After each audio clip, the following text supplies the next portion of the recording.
আরে এই ওয়াজগুলো 50টা বছর ধরে করেছেন আল্লামা সাঈদ রাহিমাহুল্লাহ। বুকটা ফেটে যায়।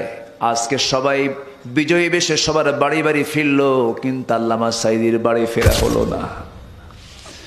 তিনি আর বাড়ি ফিরলেন না। কি পরিমাণ নির্যাতন গুলো করা হয়েছে। 56টা দিন দীর্ঘ রিমান্ডে তাকে নেওয়া হয়েছিল। 13টা বছর জেল পর্যন্ত খাটলেন। উনি জানতেন আমার প্রতি এমন অবিচার করা হবে।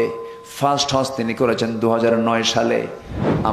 আমার জীবনে ফার্স্ট হজ ছিল আমার 2009 সাল, আর তার জীবনের শেষ হজ ছিল 2009 সাল। একই বছরে দুজন হজে গিয়েছিলাম। উনি হজ থেকে ফিরবেন, সবাই মিলে বলা হলো আপনি হজ থেকে না ফিরলেই ভালো হবে, মামলা হয়ে যাবে, ট্রাইব্যুনাল গঠন হয়েছে। উনি বললেন আমার দলের কর্মীরা জেল খাটবে আর সাঈদী বাইরে আরামে থাকবে, এটা হতে পারে না।